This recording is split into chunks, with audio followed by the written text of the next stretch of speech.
Madame la conseillère académique Carly de Dijon, chère Anne, Mesdames, Messieurs, chers collègues de Dijon, de Besançon, chère Catherine, directrice de l'ESP, cher Monsieur Tadi. Pour débuter, je voudrais déjà vous dire au nom de l'ESP Bourgogne que nous sommes très heureux de vous accueillir sur le site de Dumont pour ce début de la journée académique de l'innovation. Vous avoir ici est loin d'être anodin. Cela marque le fort partenariat qui existe entre l'Acadie et l'ESP, plus largement entre le rectorat, l'ESP et l'université, et surtout entre les équipes pédagogiques et éducatives, les établissements, les écoles, les enseignants-chercheurs ou non-chercheurs.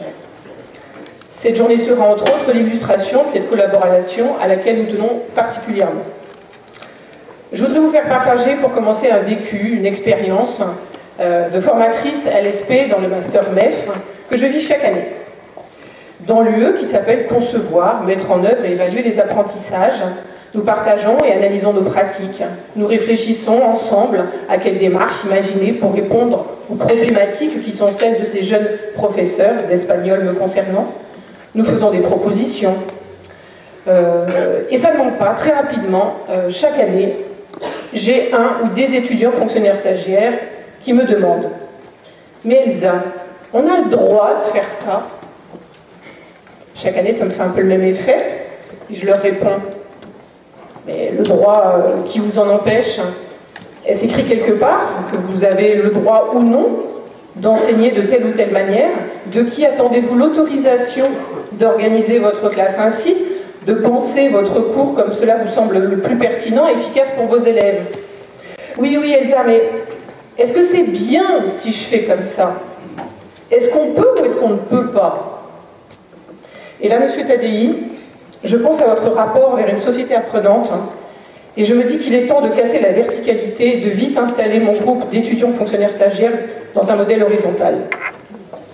Et puis un peu plus tard, dans l'année de formation, alors je ne cesse de leur répéter, mais allez-y, tentez des choses, lisez ce que dit la recherche sur les questions que vous vous posez, inspirez-vous des pratiques de vos pairs, construisez ensemble, et hop, lancez-vous, expérimentez, osez. Et les étudiants fonctionnaires stagiaires de me répondre « Oh mais c'est facile, pourquoi Elsa, tu as de l'expérience? Nous, on a déjà du mal à construire des séquences, à tenir nos classes, à leur innover. » Et là, c'est moi qui m'interroge. Dans la construction de l'enseignant, est-ce qu'avant d'être un professeur innovant, il faudrait nécessairement être un professeur à la pédagogie ordinaire? Et puis je me demande quel message reçoivent ces jeunes enseignants quand je les incite dès le début de leur carrière à oser des pratiques, à chercher de nouvelles solutions et à ne pas s'installer et installer leur classe dans une pédagogie de la routine qui risquerait de lasser tout le monde très rapidement. Entendent-ils que l'on ne peut pas être un bon professeur si on n'innove pas? Et qu'être sérieux, passionné, motivé, investi, inventif même, cela ne suffit pas pour faire réussir les élèves. En résumé, mon message, que je souhaite bienveillant et marque de la confiance que je leur fais à trouver des solutions, individuellement ou ensemble, n'est-il pas un cousin germain d'un discours injonctif, fort culpabilisant pour ces jeunes enseignants en construction? Je crois bien que je nous fais rebasculer dans la verticalité. Je me dis que la prochaine fois qu'ils affirmeront que l'innovation c'est trop tôt pour eux, nous lirons ensemble des extraits du 3e rapport du Conseil national de l'innovation, qui est sorti en mars 2017. Il y a beaucoup de rapports qui sont sortis en mars 2017, qui nous rappelle combien le terme innovation peut être un piège à bien des égards, qui en donne une définition finalement assez rassurante, qui cite le rapport annuel 2015 des inspections générales, qui mettait en garde sur le danger d'une incitation trop forte à l'innovation.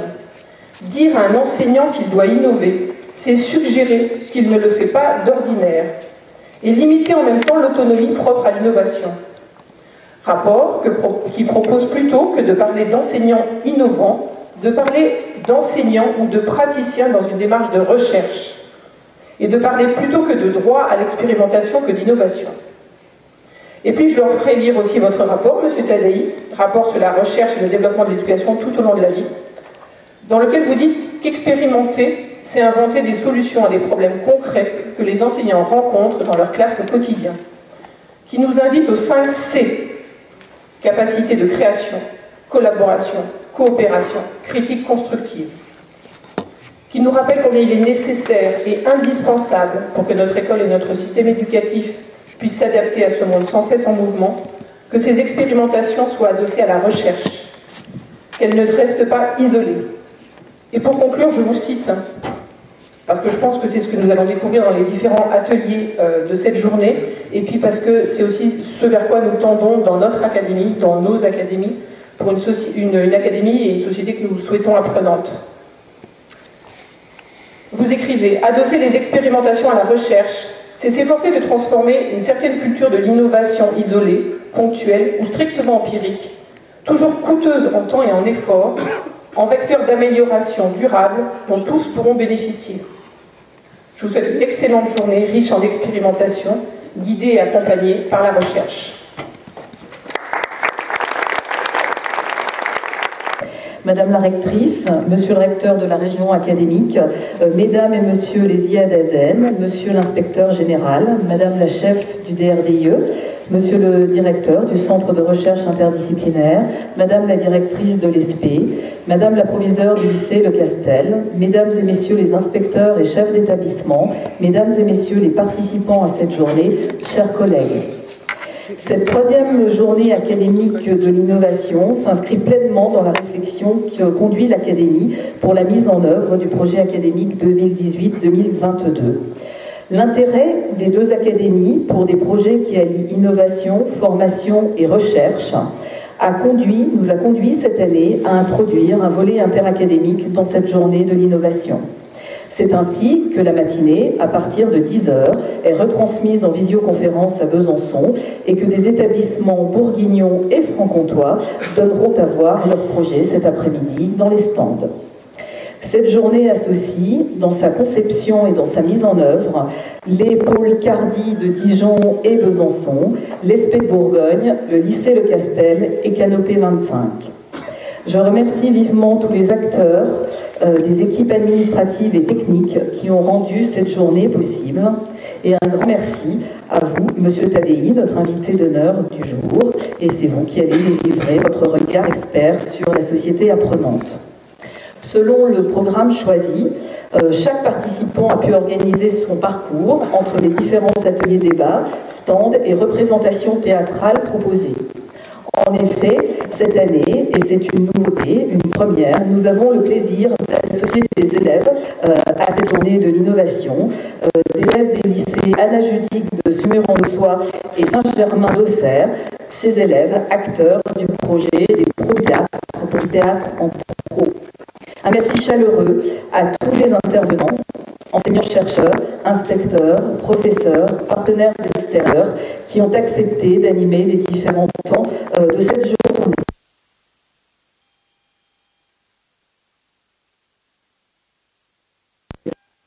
Donc, comme vous l'indique le programme qui vous a été remis, le déjeuner, pour celles et ceux qui s'y sont inscrits, sera servi donc au lycée Le Castel de 12h15 à 13h45.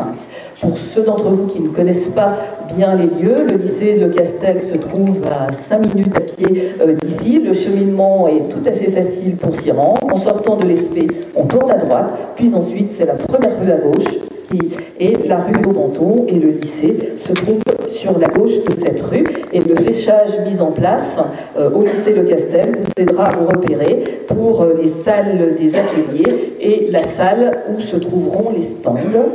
Voilà, je vous souhaite une excellente journée et pleine de belles découvertes autour de l'innovation.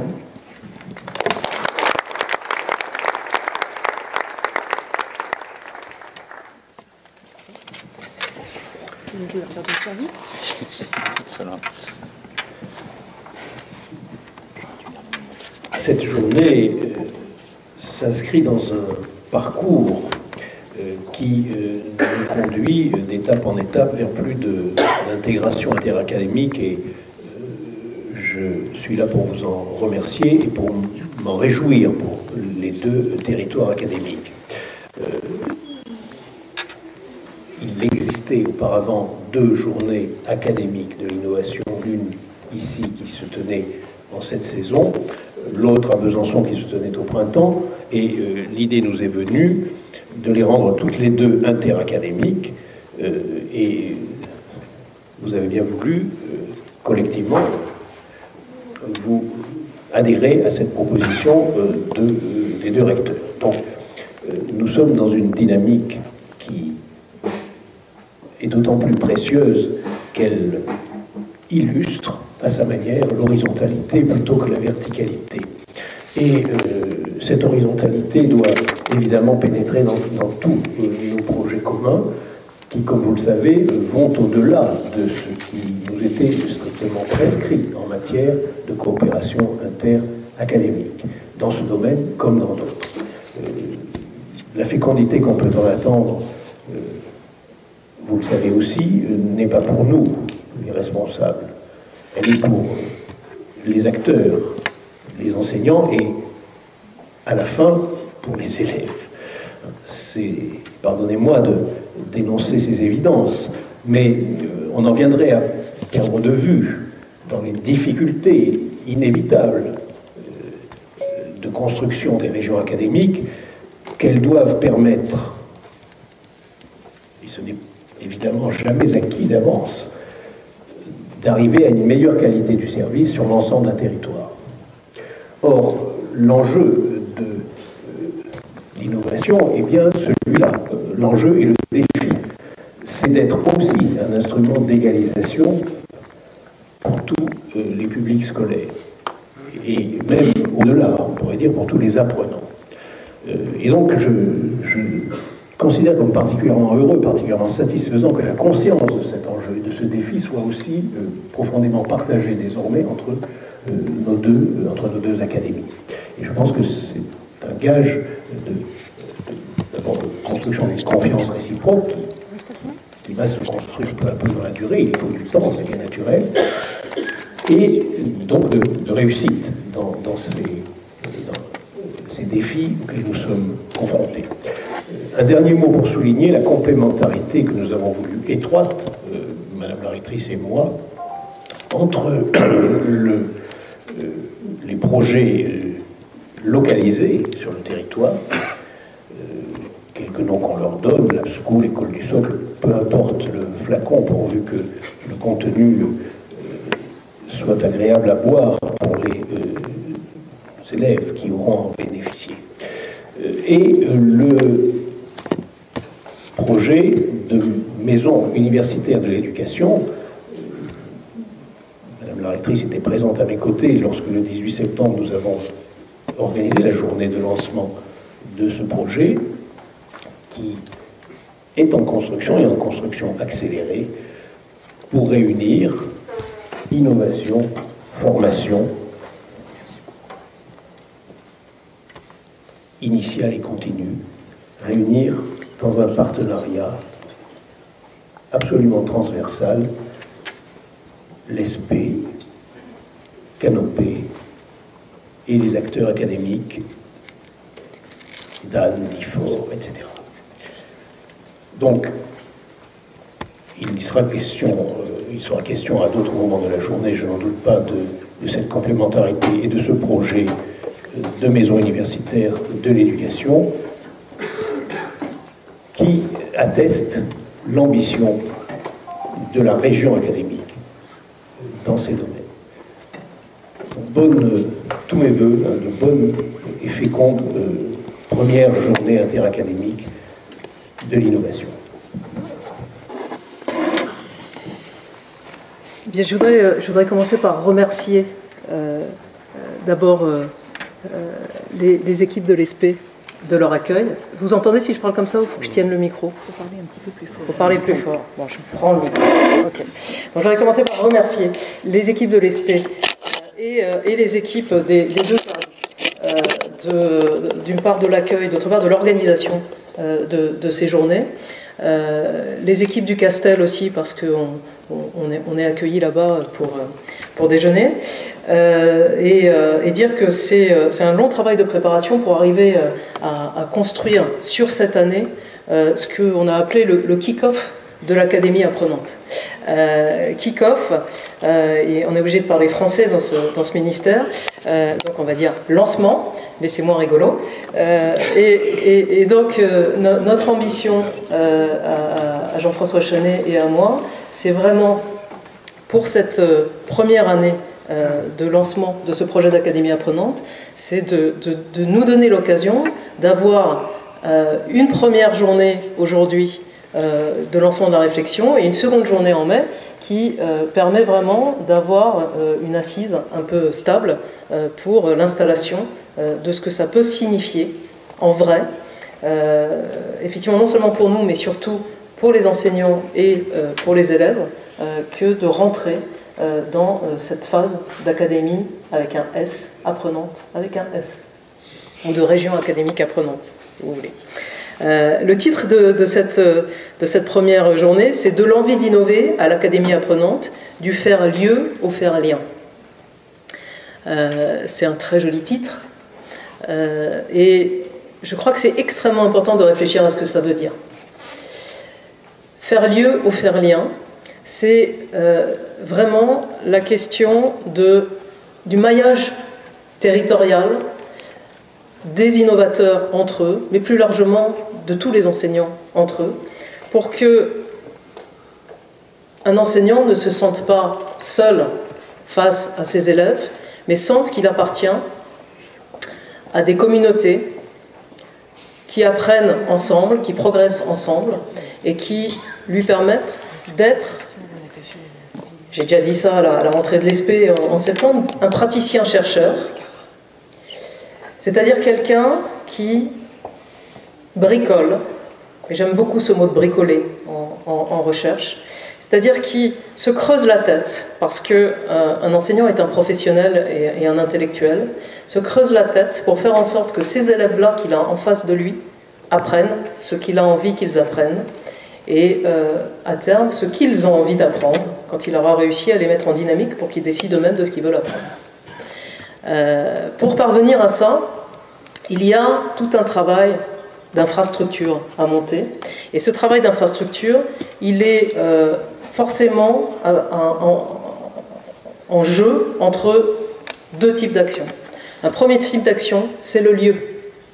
Le lieu, c'est quoi? C'est des endroits où il fait bon innover, où on accompagne l'innovation, où on rencontre des gens avec qui parler de ces innovations. Les innovations, vous l'avez compris, ça devient les bricolages, ça devient ce qu'on imagine pour faire en sorte que les élèves apprennent.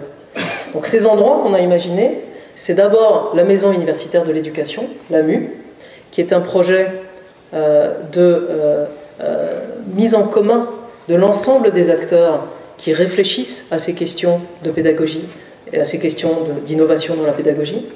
Et puis, c'est ensuite le projet de territorialiser ces endroits-là, et donc de manier vraiment le territoire, de telle sorte que dans chaque département, les enseignants puissent trouver un lieu dans lequel ils vont pouvoir venir apprendre, venir partager, venir rencontrer des chercheurs. Ces lieux-là, ils ne sont pas encore complètement fixés parce qu'on est en train de réfléchir, mais ce sont des lieux dans lesquels il y a, ça c'est certain, un partage entre les ESP, les antennes territoriales des ESP, les antennes, les ateliers Canopé, et on travaille depuis le début là-dessus avec Canopé, et je remercie Laurent Taturier d'être là, fidèle au poste, et des chercheurs. Et on travaille pas mal avec l'IREDU, notamment pour savoir comment est-ce qu'on peut faire pour que ce maillage puisse se faire. De ces lieux-là, dont on ne sait pas encore où est-ce qu'ils se situeront exactement, à ces lieux-là sont attachés des lab schools. Les lab schools, donc encore une fois, il faut parler en français, des écoles laboratoires. Comment est-ce qu'on les imagine? On les imagine comme, non pas des écoles créées ex nihilo, en latin on a le droit, pardon, mais comme des établissements, que ce soit des écoles, des collèges ou des lycées, qui seront labellisés écoles laboratoires et qui, en étant labellisés, s'engageront à s'ouvrir à leurs collègues, aux enseignants en formation initiale, aux enseignants en formation continue et aux chercheurs. On a ici une première équipe qui est en train de travailler non seulement à devenir lab school, mais à m'aider à définir ce que peut être une lab school, qui est l'équipe du lycée Paria de Montceau-les-Mines. Vous les entendrez tout à l'heure. Ça fait réagir Siri. Je ferme, pardon. On essaye de réfléchir à qu'est-ce que ça signifie, cette ouverture. Qu'est-ce que ça apporte, à quoi on s'engage, comment est-ce qu'on communique avec les autres. Donc ça, c'est la question des lieux. L'objectif étant qu'on arrive à labelliser une lab school par département. Et puis, le lien, c'est tout ce qui se fait par les réseaux sociaux et pas par les rencontres au quotidien ou les rencontres en face à face qu'on va pouvoir faire dans les lab schools. Et donc, par les réseaux sociaux, on est en train de réfléchir, on en avait parlé avec François il n'y a pas si longtemps que ça, à une plateforme qui permette aux enseignants, d'une part, d'accéder à la recherche sur les questions qui les intéressent, donc un accès simplifié à des articles de niveau de complexité variable, à des dossiers de synthèse sur les questions sur lesquelles ils ont envie de réfléchir. Parce que moi, ce que j'appelle praticien-chercheur, c'est vraiment l'idée que chacun puisse se positionner dans l'état de la recherche. C'est comprendre pourquoi, sur une question donnée, un papier de recherche dit blanc et l'autre papier de recherche dit noir. Savoir se positionner par rapport à ça pour faire son propre miel. Donc ça implique de lire. Et pour lire, il faut avoir accès. Et c'est extrêmement compliqué parce que avoir accès à des papiers de recherche, c'est des quinzaines de bases de données différentes. Donc là, on simplifie un petit peu les choses, on donne accès. Et on a beaucoup d'outils pour nous aider à faire ça, parce qu'il y a beaucoup de travail qui est déjà fait chez Canopé et qui nous permet d'avoir l'accès à des recherches. Et puis il y a beaucoup de travail qui est fait déjà à l'IREDU, où moi je reçois la veille de l'IREDU tous les mois, et ça permet d'avoir accès au... Bon. Alors on a une petite lettre de la recherche qui est en mise en prototype en ce moment. On travaille là-dessus dans le groupe recherche de l'Académie. Donc accès à des articles, et puis accès aux autres innovateurs. C'est-à-dire on a prévu une espèce de cartographie sur un sujet donné. Moi j'ai envie de travailler là-dessus. Tiens, je repère que finalement pas très loin de chez moi, il y a quelqu'un d'autre qui est en train de travailler là-dessus, et je vais pouvoir voir ce qu'il a commis comme erreur, ce qu'il a réussi à faire, et donc apprendre de ses erreurs et de ses succès. Et c'est ça l'Académie apprenante, c'est on ne recommence pas tout seul à réinventer l'eau chaude. On est vraiment dans le fait de profiter de ce que les autres ont fait avant pour pouvoir avancer d'un peu plus loin que là où l'autre est parti avant. Donc, dans cette plateforme, on accède à ce que les autres ont fait, on peut discuter avec eux, et puis, du coup, on peut monter son projet un peu plus rapidement. Avec une idée que François m'a proposée, que je trouve absolument géniale, qui est l'idée au lieu de liker les propositions faites par les uns et les autres, de taguer un « I learned », j'ai appris, encore de l'anglais, j'ai appris, qui va remplacer le « I like ». J'ai appris, c'est-à-dire qu'on va aussi construire pour les enseignants un réseau de reconnaissance. L'enseignant qui a mis beaucoup de contenu intéressant sur la plateforme, il a beaucoup de « I learned ». Ce qui permet aussi de traiter une question de ressources humaines autour de la reconnaissance des innovateurs et autour du fait qu'on ne les laisse pas tout seuls dans leur coin. Et en même temps, on sait bien qu'on se balade tous sur les réseaux sociaux et qu'on n'a pas toujours les bons outils pour garder ce qui nous intéresse et pour constituer son propre portefeuille. Donc quand on clique sur I learned, on se constitue son propre réseau, son propre portefeuille, pardon, et donc on garde quelque part sur un espace pour soi des idées qu'on a repérées, des textes qu'on a repérés, des choses qui vont nous servir petit à petit à avancer dans notre propre démarche. Donc, je rappelle, double démarche, d'un côté, des rencontres physiques dans des lieux, et des lieux réels, c'est-à-dire des lieux où il y a des vraies compositions sociales, de vrais établissements, donc des élèves avec toute la diversité des élèves qu'on peut rencontrer. Pas des lieux qu'on a construits sur mesure, dans lesquels les gens qui sont au courant viennent, et où on se retrouve dans une situation de laboratoire qui ne pourra pas être généralisée après. Donc des lieux qui existent. Et si possible, des lieux un peu compliqués, parce que c'est quand on travaille sur les lieux compliqués qu'on peut ensuite faire pour les lieux les plus simples. Donc, les lieux, la plateforme, pour que cette académie et cette région académique deviennent vraiment apprenantes, au sens où on ne réinvente rien tout seul, on s'appuie toujours sur ce qui a été fait, et on peut construire petit à petit, et progresser, et s'appuyer sur une évaluation rigoureuse des démarches qu'on a menées, pour pouvoir regarder à quelles conditions c'est généralisable, et ensuite tenter de généraliser. Et c'est là où vient le lien très très fort avec la recherche. Le lien avec la recherche, c'est le fait de ne pas innover parce qu'on a envie d'innover et de faire n'importe quoi. C'est le fait d'utiliser la rigueur et la pertinence, qui sont les deux qualités maîtresses plutôt, de la recherche, pour élaborer avec des chercheurs des conditions d'évaluation et les conditions aussi même d'expérimentation qui vont permettre ensuite de savoir si ce qu'on a fait permet aux enfants de mieux apprendre ou de se sentir plus à l'aise dans un climat de bien-être pour mieux apprendre. Donc on ne perd jamais de vue que l'objectif, c'est de savoir quel impact ça a sur les élèves. Et ça, ce sont les chercheurs qui savent le faire. Alors c'est pas si simple que ça, et il faut qu'on réfléchisse à comment on fait, parce qu'on ne va pas mettre un chercheur par école, ça c'est pas possible. Donc il faut savoir comment on fait pour non pas industrialiser, mais en tout cas généraliser la possibilité d'avoir accès à des éléments de métrique et de mesure un peu simples. Mais l'objectif c'est vraiment ça, c'est que l'innovation doit être mesurée, en tout cas l'impact de l'innovation doit être mesuré, pour qu'on sache exactement qu'est-ce qui a un effet sur quels élèves.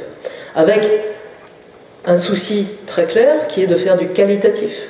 Parce que si vous ne pouvez pas faire de quantitatif sur une expérimentation sur 60 élèves, c'est pas possible, c'est pas valide.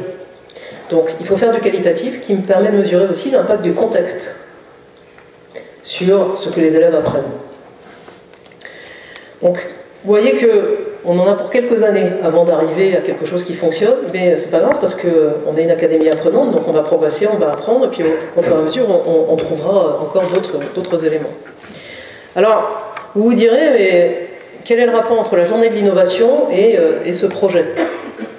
Ben, le rapport, il est simple. Il est qu'on a un dispositif autour de l'innovation qui est représenté ici par la présence de alors comment on vous appelle, directrice ou chef de département ? Oui, chef, c'est pas... Le chef du département recherche, innovation, développement. De quoi ? Alors, innovation, expérimentation, DRDIE. DRDIE, c'est innovation, expérimentation, qui est venu... c'est le DRDIE qui répond au CARDI, d'ailleurs. Absolument. Donc on a non seulement nos deux CARDI, mais on a aussi une représentation de la CARDI centrale, on va dire, la DRDIE. Donc, les stands que vous allez voir, les ateliers que vous allez voir aujourd'hui, ce sont des expérimentations qui ont été incubées, accompagnées par la CARDI. Et la question qu'on se pose aujourd'hui, c'est est-ce qu'on fait gonfler la CARDI de façon à ce qu'il y ait de la CARDI partout et que l'innovation soit partout, ou est-ce qu'on s'organise autrement pour qu'il n'y ait pas trop de travail pour la CARDI. On est en train de travailler là-dessus aussi, de la même façon qu'en montant des écoles laboratoires, on peut se poser la question de quel impact sur les écoles d'application. Et on est en train de travailler là-dessus aussi, de réfléchir à quel lien avec les écoles d'application. Bon, aujourd'hui, c'est quoi l'innovation dans l'Académie de Dijon? C'est 50 projets CARDI.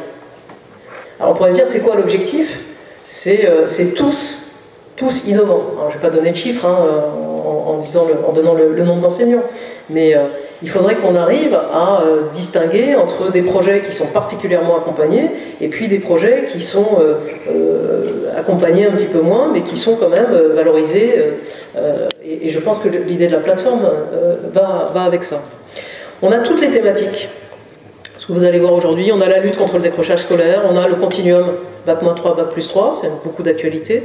On a le cycle 3, on a le numérique, on a la ludification des apprentissages, on a le bien-être, on a toutes les thématiques, vous allez pouvoir regarder et discuter avec les gens, avec des projets à géométrie très variable, des projets à quelques enseignants, des projets d'établissement, des projets de département, des projets à l'échelle de l'académie. Et on a déjà quelques projets qui sont vraiment les prémices de nos territoires apprenants. Et on a déjà un lien très fort avec la recherche parce qu'on a la chance de travailler d'assez près, en particulier avec les REDU. Donc on va avoir une présence aussi à ce niveau-là. Et puis on a un accompagnement fort par les corps d'inspection qui permet aussi de veiller à ce que le côté pédagogique soit vraiment mis en priorité et aussi les inspecteurs ils permettent aussi de faire les abeilles et de diffuser, de partager, etc. Donc, le projet académique qui va voir le jour au mois de janvier, qui a été construit de façon participative, on a fermé le site lundi. J'ai pas les chiffres, c'est pas bien. La dernière fois que j'avais les chiffres en tête, on était à 2000 contributions. 2000 contributions sur un site qui a été ouvert du 1er septembre au 20 novembre, avec des discussions serrées, des argumentations. C'était exactement ce que j'attendais, c'est-à-dire vraiment le fait que les gens partagent leurs idées, mais surtout argumentent pour dire pourquoi il faudrait proposer ça à tout le monde ou pas. Donc on a sur ce site déjà plein de propositions d'innovation, de toute façon, et on se rend compte que la suite va devoir continuer sur cette lancée. C'est-à-dire que ce projet de consultation large pour construire la stratégie, ça ne doit pas s'arrêter là. Et donc on va continuer à travailler là-dessus, avec un point central, c'est que le projet académique va s'appeler vers l'académie apprenante. Donc vous voyez que tout ce que je vous ai raconté, ça va être la colonne vertébrale de ce projet académique. Et une idée qui est vraie pour chaque innovation et absolument vraie au niveau global du projet académique, qui est qu'on ne se donne aucun objectif qu'on ne peut pas mesurer. Donc chaque objectif sera piloté, et si on est en train de formuler un objectif pour lequel on ne trouve pas d'indicateur, on changera la formulation et on ira par un autre côté, parce qu'il faut qu'on pilote. Et alors là, je voudrais juste dire un petit mot sur les injonctions paradoxales pour reprendre ce qu'Elsa a dit sur les étudiants de l'ESP, parce que c'est vrai que ça commence à l'ESP, et pour ça on est vraiment très très content d'avoir cette collaboration très forte avec l'ESP. Insuffler une culture de l'innovation dès l'ESP, c'est-à-dire leur donner cette liberté en leur disant « oui, vous ne savez pas encore tout, mais personne ne sait jamais tout dès le départ, et donc allez-y, lancez-vous, ça viendra forcément de vous, parce que c'est vous qui serez avec les élèves qui sentirez les choses, et on est là pour vous accompagner, et on vous accompagnera vraiment peut-être plus au début de votre carrière qu'après. Lancer cette culture de l'innovation, c'est chercher un chemin très très étroit entre l'injonction paradoxale et la libération des énergies. Vous savez qu'un des autres thèmes auxquels je tiens beaucoup et qui pour moi est parfaitement lié à cette question de l'innovation, c'est l'autonomie. Et le problème de l'autonomie, c'est que dire à un enfant « sois autonome » est une injonction paradoxale. Et pourtant, notre objectif à tous, c'est faire en sorte que nos élèves deviennent des adultes autonomes, capables de penser par eux-mêmes, capables de s'orienter dans la vie par eux-mêmes. Et donc notre métier, c'est de faire en sorte de contourner cette injonction paradoxale et de faire en sorte qu'on construise tous les éléments qui permettent à l'enfant de prendre son envol. Enfin, c'est la même chose pour les enseignants. Il faut construire tous les éléments qui permettent aux enseignants d'innover sans injonction paradoxale. Et ça, je dirais, c'est mon boulot. Et c'est pas facile. Parce qu'on est dans une culture qui est très verticale. Et que l'objectif de cette plateforme, l'objectif de ces lieux d'innovation, c'est de passer vraiment à la transversalité, à l'horizontalité et à des relations assainies entre des professionnels. Alors le rôle de ces journées de l'innovation dans tout ce dispositif, c'est de pouvoir lancer ça formellement et avoir des temps où on se regroupe tous ensemble. Donc là, c'est plus à l'échelle d'un département, c'est on se retrouve tous ensemble et on partage et on voit des choses. On peut les toucher du doigt. Et c'est ça qui est fascinant, c'est qu'on va voir des expériences, on va avoir des photos, on va avoir des films et on va discuter avec les acteurs. Et donc, c'est des moments de vraies relations où on peut avoir des idées, discuter et voir ce qui se passe. Donc c'est extrêmement important qu'on ait ces journées et c'est vraiment très très important qu'on puisse les avoir de part et d'autre de ce qui bientôt sera plus une frontière, ou en tout cas qu'on dépassera, pour pouvoir vraiment casser aussi ce type de rigidité et apprendre à l'échelle de la région académique, tous ensemble, les uns des autres, et se renforcer pour pouvoir avancer tous ensemble. Vous allez voir, on a une très très belle journée. Donc je remercie encore très très chaleureusement les organisateurs et en particulier Anne Noverne qui s'est beaucoup creusé la tête pour répondre à des questions qui n'étaient pas si simples que ça. Et puis je voulais terminer par un remerciement particulier pour François Tadei qui a accepté de venir pour nous aider à devenir Académie apprenante. Donc je t'en mets beaucoup sur les épaules là, mais j'espère que tu as accepté ce matin. on va progresser ensemble, penser ensemble. Je crois que c'est ça qui est très important. Il faut oublier toutes ces journées, toutes ces conférences où on écoute pour venir dans des lieux où on discute et on progresse, on pense et on invente. Et donc, c'est une journée d'innovation, on va innover et on va progresser. Merci beaucoup.